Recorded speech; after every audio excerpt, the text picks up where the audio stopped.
If you're running your law practice at or over its comfortable carrying capacity, meaning that the people and resources on your team have a high utilization rate and are often struggling to get everything done, it can be a recipe for disaster.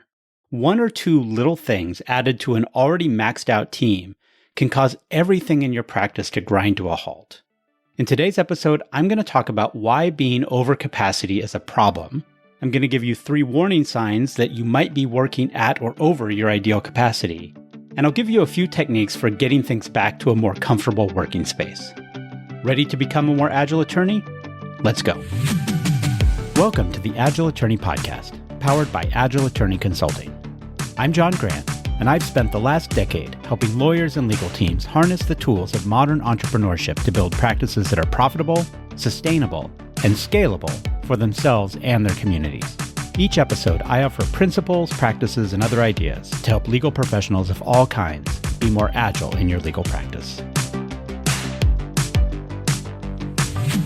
Hey everyone, welcome back to the podcast. Today I'm doing sort of a quick episode on an important topic, which is how to tell if your law practice is running over its effective capacity. And if you recall from last week's episode, I strongly encourage that firms adopt a first in, first out, or FIFO approach to prioritizing the work inside of their practice. But in that episode, I cautioned and I recognized that transitioning to a FIFO approach from a due date and deadline-driven approach can be challenging at first, and it's even harder when your practice is running over its comfortable carrying capacity, meaning that you don't have sufficient slack in your workflows to effectively manage the totality of your work. So how can you tell if you're over capacity? Well, the best way is to use data that you've collected using a high-quality Kanban system, but setting that system up and collecting actionable data takes some time, and I recognize that a lot of you probably aren't using Kanban yet. So there are some simpler indicators that you can use to try to get a better sense of when you have too much in-flight work in your workflows. I'm going to share 3 key signs to watch out for. But first, let me do a quick review of some core concepts around capacity that I've covered in some past episodes. And if you've been listening to the podcast for a while, you know I talk about capacity all the time. And the key to finding better balance in your law practice and reducing that feeling of overwhelm is to begin with that honest reckoning with capacity that I talk about all the time. And this is both your personal capacity and also the practice's overall capacity, your team's capacity if you're in a larger firm. And I won't dive deep on this again, but for a really good explanation of this concept, you'll definitely want to go back and check out episode 2 of this podcast. So why is the honest reckoning with capacity so important? Because once you define your finite capacity and you reckon with the fact that it is in fact finite, it forces you now to make choices about how you prioritize the work that you're going to apply that capacity tool. It leads to what I call the brutal assessment of your priorities. And it's brutal because the act of prioritizing one thing is inherently the act of deprioritizing everything else. And we don't like doing that. But it's the key to getting more and better work done. And of course, the goal is to prioritize cases and work that truly fit your practice, what you want to be doing, what you do best. It's also about making sure that you are reserving a sufficient amount of your capacity for all of the types of work in your practice. Not just the client delivery work, but all of the behind the scenes, on the business work that keeps your practice running smoothly. Now, it's not just about understanding what your capacity is, but it's about managing the total amount of work that you use to fill up your capacity. And one of the anti-patterns that I see all the time is practices using as much of their capacity as possible on that client work, leaving very little room for other critical tasks. And that often means that the important but not urgent feeling work gets neglected. Little things like updating your systems, doing your continuing education credits, improving processes, workflows, templates, things like that. And it's important that we intentionally reserve parts of our capacity to do that work, which is to say that sometimes we need to deprioritize some of our client work, even the paid client work, in order to make sure that all of the on-the-business functions are getting taken care of. We also want to make sure that we've got slack in our system for expedited or emergency work. And this ties back to Little's Law, which I've discussed before in episode 5 and again in episode 8, so you can check those out too. But the key takeaway is that your ability to deliver work quickly is inversely proportional to the utilization rate of the people and other resources within your practice. In other words, the more capacity you're using, the longer it's going to take you to deliver any one piece of work. Now, if you're not that busy and your utilization rate grows a little bit, then the extra delay that comes from that usually isn't a big problem, right? If you go from 50% utilization to 65% utilization, the amount of time it takes you to deliver an additional piece of work is definitely going to lengthen, but it seems like it's lengthening in a linear, predictable way. But it's a little bit sneaky because Little's law is a logarithmic relationship, not a linear one. And once you get over about 75% utilization, then delivery delays start to grow noticeably longer. And as you approach 90% utilization, they spike dramatically, meaning your average delivery time can be over 10 times as long as it would be if you were only moderately busy. We've all been on that highway where there's a decent number of cars on it, but somehow it seems to go from flowing relatively smoothly to gridlock almost out of nowhere. And that's because that highway was probably operating pretty close to that tipping point of 75-80% capacity. And what that means is the addition of just a few more cars will be enough to bring the whole system to a halt. And that's what happens in your law practice when you're not leaving sufficient slack. When you're always running at that high capacity or somewhere close to maximum capacity, then any little bit of extra or unexpected work that comes in can just cause everything else to stop and get stalled in your system. So how can you tell if your practice is running over capacity, especially if you don't have the formal measurement tools of a Kanban system to give you the data to let you know? Here's 3 things that you can look out for. Number 1, if you're struggling to fit in the intangible work, right? This is when you're constantly unable to make time for things like CLEs or updating form systems, templates, software, etc. That's a red flag. And those are the tasks that don't feel urgent necessarily on a day-to-day basis, but they are critical for the long-term health of your practice. And it's that intangible one that when something goes wrong, it spikes and becomes an expedite. So you really want to make sure that you're staying on top of and getting a little bit ahead of that stuff so it doesn't wind up dragging you into some sort of firefight emergency. I talk with my clients about what I call 5% time. That's the idea that you should be setting aside about 5% of your total capacity for the various maintenance and on-the-business work. That's not just your capacity, that's everybody on your team's capacity.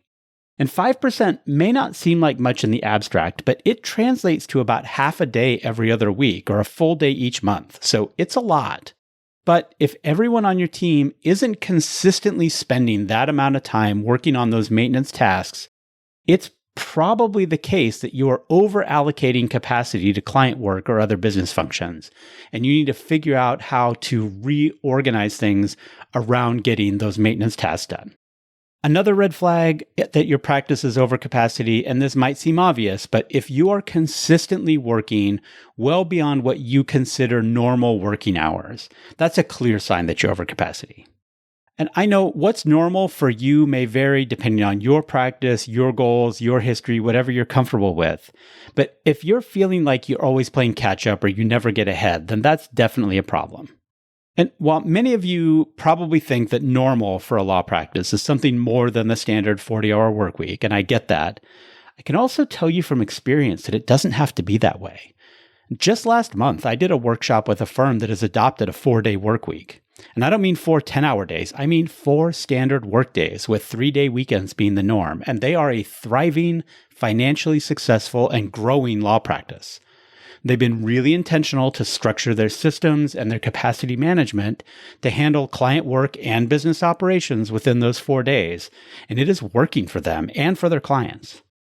So my point is, it is absolutely possible to have work-life balance and a successful law practice. But if you're regularly putting in 60, 70, 80-hour weeks, that's not going to be sustainable. And it's a sign that you probably have too much work in your system and need to reassess. The third red flag that you're running your practice over its comfortable carrying capacity is if you don't have time to do what I call sweep the shop floor. And this relates to the first point, but it's more about your day-to-day operations than it is on those sort of longer scales. My feeling is you should be preserving a small amount of your capacity every single day for those sweeping the shop floor activities, wrapping up loose ends, documenting your work, making sure communication with clients and team members is happening, and otherwise updating your systems to follow your policies and make sure that you're doing things in a consistent way.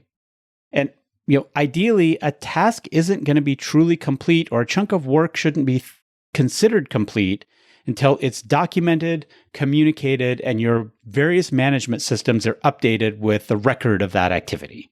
And this basically helps ensure that when you or a team member pick that matter up tomorrow or next week or whenever in the future, everything is clear and accessible, and you don't have to waste time hunting for information or getting status updates.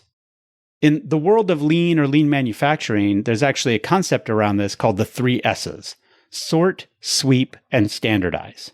Of course, sort is what it sounds like. It means organizing information and getting your deliverables in a logical place. Sweep means cleaning out the clutter, including the digital clutter, all the little loose ends that can sort of pile up in terms of getting our work done. And standardize means using the agreed upon tools and structures and policies in a consistent way across every single member of your team. And again, if you don't have time every day to do those sweeping the shop floor activities, you're probably doing too much client delivery work. And that means you need to tone things down a little bit and reserve enough capacity to manage the work and keep your practice organized. So if you can relate to one or more of those warning signs that your practice is overcapacity, number one, don't worry, you're in good company. This is well within the realm of what's normal for a law practice. But just because it's common doesn't mean you shouldn't do something about it. And remember, the problem with having too many different pieces of work in your practice that are open, sort of in progress, isn't the work itself. It's all of the little administrative and overhead things that you need to do to manage and keep track of the work.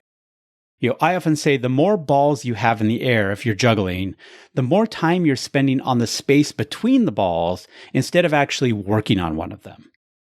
What we want is to lower the total amount of work in process, or WIP, in your system so that we use your finite capacity to focus on the actual productive work instead of having to use it on the gaps between the work. And there's a few concrete steps that you can take to get to that more sustainable workload. Here's 3 strategies. The first one is one of my favorites, and it's often hard, I get it, for law firms to adopt this, but it's to engage in an intake pause. You need to really think seriously about slowing down or stopping completely the intake of new client work until you're able to get that capacity down to a more manageable level. And it's counterintuitive, right? Especially if you're worried about revenue. But remember, taking on new work when you're already over capacity usually leads to worse outcomes for both your existing and your new clients. You're stealing from the experience of your existing commitments when you commit to too much work. And the pause doesn't have to be forever, right? The goal is to just give yourself some breathing room to get current work under control and get you to that more sustainable place. And once you've done that, you can start taking on new clients again, but in a more controlled and measured manner. And I'll actually talk about that in my 3rd tip in just a minute. Once you've stopped or slowed down the rate of new work coming in, the next thing is to focus on this idea I talked about before back in episode 5 called close the closable. And that's about identifying cases that are either very close to completion or have stalled out and making sure that you're taking decisive action on them. And for those cases that are nearly done, you need to make a push to get them across the finish line. Whatever that might mean, scheduling the final client meeting, getting that last bit of paperwork, closing out your system, sending that final bill, but you want to get it off your plate because once it's completely done, then you don't have to track it. You don't have that administrative overhead anymore. For cases that are stalled out in the middle, sometimes you need to take a fish or cut bait approach. Right? Not every case that you accepted is one that you necessarily want to keep working on all the way to done, especially if it's getting stalled out for reasons that are beyond your control, like a client that's not really engaged in helping you get that piece of work done. So whatever you need to do, either reach out to the client to get things moving again, or make the decision to terminate representation and close the matter. That might mean a difficult conversation, but it's better than letting these inactive cases drain your capacity, your mental energy, and basically clutter up your systems. Then, once you've sort of cleared some capacity, right? You've got the intake pause, you've closed the closable. You really want to make sure that you don't wind up in that same overloaded situation again. And this is where a technique called drum buffer rope can come in handy. And what that basically means is that you are tying the intake of new work to the completion of existing work. You're basically tying a rope on the indoor to the outdoor, and you don't let new work in until something else has left. Clients often talk about this as being like a fancy nightclub. The buffer is basically maintaining a backlog of potential new work or new matters that are going to be available to come in that door. So it's the line outside of the nightclub, right, along the velvet rope or whatever. It's basically a certain amount of excess capacity that you haven't fully committed to, but you're prepared to commit to, and people are willing to wait a little bit because they think that you're going to be available, or you've given them assurance that you're going to be available to do that work relatively soon. And the drum and the drum buffer rope is basically just maintaining a rhythm for your practice. And again, once you're down into a manageable amount of work and you're working within your capacity, you want to get things rolling on a relatively predictable cadence, on a rhythm that feels consistent and predictable so that you can make sure that you're taking care of things on a regular basis. And I'll acknowledge this approach requires a little bit of discipline, especially when some new, exciting, or potentially lucrative work shows up. But I promise that sticking to it and maintaining a workload that is within your actual capacity will help you maintain a more balanced, sustainable practice in the long run. And it will also help you get more done more quickly, which is ultimately going to lead to a more lucrative practice as well. At the end of the day, when you are operating in a world that is less stress for you, it allows you to deliver a better experience to your clients and is ultimately more sustainable for your team. It's going to put you in a better situation for success in the long term.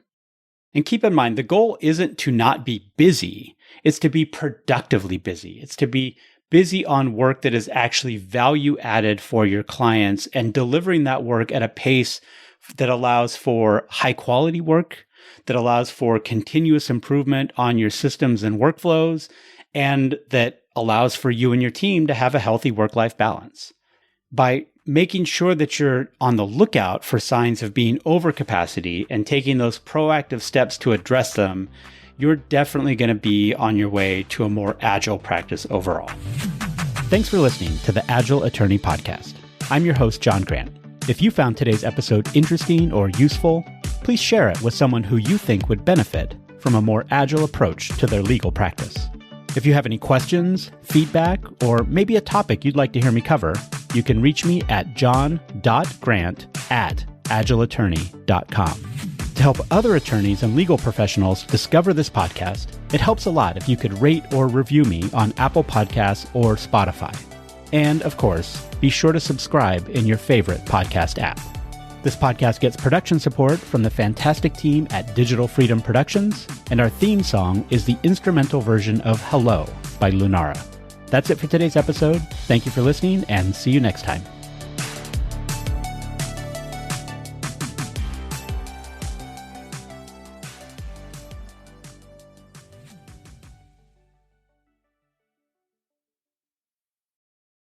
Hey there, I want to make sure you know about a free resource that I've made available for law firm owners and legal team managers, and that's my Agile Attorney Law Firm Policy Template, which you can download at agileattorney.com/start. One of the core practices of agile improvement methods is to make policies explicit.